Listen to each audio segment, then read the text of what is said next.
Alors, 3 raisons de lancer un business en ligne. Premièrement, et on n'en parle pas assez souvent, mais c'est tout simplement pour le bonheur, le bien-être. Si on se pose la question de qu'est-ce qui, contribue au bien-être? Alors, si on se pose la question de qu'est-ce qui contribue au bien-être, on a plusieurs, facteurs, notamment le fait de on sait que le fait d'aider, le fait de contribuer, le fait d'apporter la valeur, d'avoir la reconnaissance, d'avoir aussi le côté legacy, c'est-à-dire laisser sa trace, soit sur le monde ou dans le temps. Hem et un peu comme un artiste où ses œuvres dépassent le temps, eh bien, ça contribue au bien-être. Mais aussi le fait de progresser, c'est un besoin fondamental de l'être humain, cette notion de progresser, d'apprendre, d'évoluer. D'ailleurs, il y a pas mal de gens qui, parfois, après 2 ans, 5 ans, s'ennuient un peu, ils ont fait le tour et ils veulent, par exemple, changer de boulot. Alors que s'il y avait ce côté où on progresse tout le temps, eh bien, ce serait peut-être différent. Et avec le business en ligne, en fait, il y a tellement de compétences à maîtriser, que ce soit la vente, le copywriting, la partie technique, et cetera.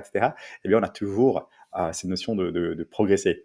Et puis aussi, le flow, cet état dans lequel on peut rentrer lorsqu'on fait des tâches qui ont une certaine difficulté, mais toujours atteignables, donc des tâches avec un niveau de difficulté optimal.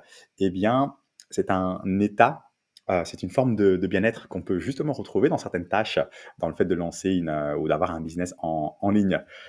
Alors la deuxième raison, c'est pour des raisons de liberté, que ce soit financière, temporelle ou géographique. Financière, c'est le fait d'avoir des revenus, passifs qui sont égales ou supérieurs à nos dépenses. C'est-à-dire que, par exemple, si, quelqu'un a 2 000 € de frais, par mois et qu'il gagne 1 000 € en passif, alors oui, il a une partie en passif, mais il n'est pas encore financièrement libre. Cette même personne qui, si tout à coup décide d'aller vivre peut-être dans un pays où ça coûte moins cher, je dis au hasard la Thaïlande par exemple, on sait qu'il y a pas mal de personnes qui sont, expatriées en Thaïlande et que tout à coup, il a besoin de 500 € pour vivre, bah là, il est financièrement, indépendant. Donc la liberté financière, c'est assez personnel, c'est chacun en fonction de son projet de vie, détermine le chiffre qu'il veut dont il a besoin pour vivre et il fait en sorte d'arriver à ses revenus passifs.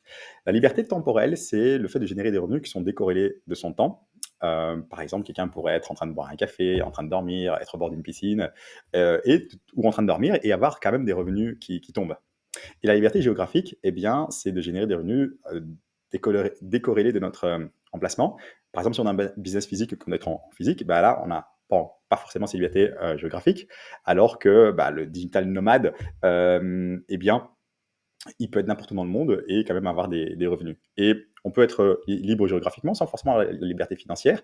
Par exemple, il y a des personnes qui peuvent faire du télétravail ou travailler à l'étranger. Ils pourraient aussi, pareil, bosser de n'importe où, mais ils doivent peut-être quand même faire, peut-être bosser de 9 heures à 17 heures, par exemple. Donc, ils ont la liberté géographique, mais peut-être pas forcément la liberté temporelle, ni forcément peut-être la liberté financière. Et le fait d'avoir cette liberté, entre guillemets 3D, eh bah, ça permet simplement de mieux profiter de la vie, que ce soit, bah, justement avoir du temps pour ce qui est important pour soi, peut-être faire du sport, mieux manger, du temps pour ses hobbies, pour sa famille, pour voyager et cetera. Donc un business en ligne contribue peut amener à cette, liberté. Et alors la troisième raison, c'est tout simplement si on se pose la question de comment devenir libre, eh bien, on va se rendre compte que le business en ligne, c'est simplement la meilleure façon d'atteindre ses libertés. Et bressons-moi un peu là-dessus. Pour devenir libre, quels sont les différents véhicules? Parce qu'il y a toujours plus différents moyens qui mènent à Rome, différents véhicules. Et la question, c'est quel est un peu le plus optimal ou le meilleur? On a l'immobilier. L'immobilier, oui, certes, c'est très bien, ça permet de profiter d'un levier, etc. Mais à la base, souvent, il faut quand même un minimum de capital.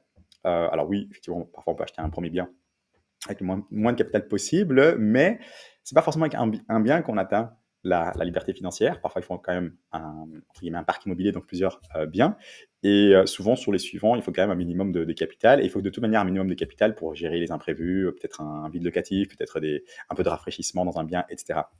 La bourse, pareil, c'est un bon levier, mais plutôt, il faut quand même un minimum de capital, soit pour investir quand même une somme mensuelle, ou alors un capital de départ plus une somme mensuelle, mais avec le principe des intérêts composés, bah, c'est surtout sur du long terme. Et le principe de la bourse, c'est qu'on arrive à un montant, ce montant-là qui est placé par exemple entre 5 et 7 par an, bah, avec les intérêts, les revenus des intérêts, eh bien, on a une sorte de rente mensuelle. Mais le capital qu'il faut pour générer une certaine mensualité, eh bien, c'est assez conséquent.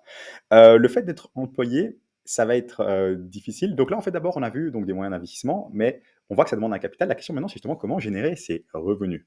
Alors, on peut se retrouver dans des situations, soit on est employé, soit on est entrepreneur. Alors, employé, c'est difficile d'avoir cette liberté 3D, parce que forcément, au niveau temps, etc., on n'a pas la liberté temporelle, par exemple, quoi qu'il arrive. Maintenant, on peut très bien être employé, essayer et alors d'épargner entre 10 et 30 de ce qu'on gagne. Et plus on gagne, bah, voilà, c'est bien. Mais aussi on peut réduire ses coûts. Par exemple, quelqu'un pourrait, décider, si on de vivre encore un certain temps chez ses parents ou de faire la colocation et cetera et de pouvoir épargner un plus gros montant et arriver justement soit à investir en bourse, en immobilier. Donc c'est un bon véhicule, c'est un moyen. Donc en tant qu'employé, on peut faire ça pour devenir libre, mais on ne joue pas sur le côté générer plus de revenus. Alors oui, on peut être entrepreneur aussi et là, on a ce côté, on peut générer, plus en tout cas des revenus, on n'est pas limité. Mais je dis oui et non parce qu'il y a différentes manières d'entreprendre. Ça peut être un business classique, je pense par exemple à un restaurant, un magasin et cetera et pour certains, ça se passe très bien. Pour d'autres, c'est plus compliqué. Parce que, voilà, il faut pouvoir dégager la marge, il y a des frais fixes, il y a des employés, ça aussi c'est des frais et cetera et cetera, donc c'est pas forcément évident. Il y a les startups aussi, c'est pas forcément évident. D'ailleurs, combien d'entrepreneurs soit, bah, doivent travailler un certain temps, gratuitement, soit vivotent un tout petit peu, soit, «font faillite» entre guillemets. Donc l'entrepreneuriat, c'est bien, c'est pas forcément évident. Et puis il y a l'entrepreneuriat en ligne et là, on a des avantages par rapport à l'entrepreneuriat classique. Maintenant, pareil, là aussi, il y a différents véhicules, il y a plein de manières d'entreprendre en ligne. La question, c'est quelle serait plus intéressante pour avoir cette liberté, puisqu'on a la motivation d'audience. Mais moi, je trouve que motivation d'audience, c'est quoi? C'est plusieurs moyens. Ça peut être, par exemple, quelqu'un qui pourrait créer une chaîne YouTube, YouTube ou TikTok ou voilà, quel que soit le moyen et il est rémunéré par le nombre de gens qui voient ses vidéos, le nombre de vues. Mais ça, voilà. Il y en a qui gagnent leur vie avec ça. Maintenant, c'est compliqué, c'est pas beaucoup. Ou alors des gens qui vont faire du partenariat, un peu comme le marketing d'influence ou du placement de produits. Pareil, ça peut être intéressant, mais je pense qu'il y a mieux. Alors, il y a l'affiliation. L'affiliation, le principe, c'est de trouver un produit ou un service dont on est content, on l'utilise soi-même, et du coup, on est confiant de le recommander en échange d'une commission. Donc, ce ne sont pas nos propres produits, on propose des produits de quelqu'un d'autre, on touche une commission. C'est intéressant, pareil, mais sur certains produits, on est quand même limité par la marge, on touche juste une partie, et cetera. Donc, si quelqu'un avait lancé ses propres services ou son propre produit, c'est plus intéressant. Alors, bien sûr, forcément, par rapport à ces stratégies, c'est bien. Je ne dis pas qu'il en faut qu'une seule, hein, quelqu'un peut faire plusieurs, mais la question, c'est laquelle est le meilleur. Alors, tout ce qui est dropshipping, e-commerce, dropshipping, voilà, il y a eu un peu d'abus, et cetera, différents trucs. L'e-commerce, c'est quand même mieux, le fait de développer sa marque par rapport à un produit qui est, même s'il est vendu digitalement, il est quand même livré en partie physique. C'est un peu la vision du dropshipping e-commerce. Le problème, c'est que les marges sont assez réduites, hein, c'est 20-30% par rapport au chiffre d'affaires. Et puis aujourd'hui, la concurrence est quand même plus rude. Il faut être il faut déjà être bon en fait pour pouvoir gérer les publicités, etc., etc. Donc dropshipping, c'est un moyen. Est-ce que c'est le meilleur moyen? Euh, il y a tout ce qui est coaching et formation. Alors coaching, c'est très bien. Maintenant, on n'est peut-être pas encore tout à fait dans la notion de liberté, peut-être temporelle pure entre guillemets, parce que il y a toujours cet investissement en temps. Alors bien sûr, dans tout, il y a une forme d'investissement en temps. Mais ce qui est intéressant avec le coaching, c'est que si quelqu'un a de l'expertise, qu'il apporte de la valeur, etc., ben, il peut en tout cas éventuellement proposer à des tarifs intéressants. Et il y a quand même un bon ratio entre le temps et l'énergie investie par rapport à ce qu'il gagne. Donc voilà, ça reste intéressant. Et puis, il y a la formation en ligne. Le coaching aussi, il y a peut-être moyen aussi peut-être de déléguer. Après, dans tout, hein, dans tout, il y a moyen de construire une équipe et de déléguer, etc. La formation en ligne, par contre, là, on rentre, c'est un peu le produit magique où on a vraiment ce potentiel entre guillemets, pendant qu'on dort, générer des revenus. Donc ça, je dirais que c'est le top. Et puis, il y a aussi vraiment des événements mastermind, mais là, voilà, il y a tout le côté organisation en présentiel, etc. Donc, c'est aussi un business model.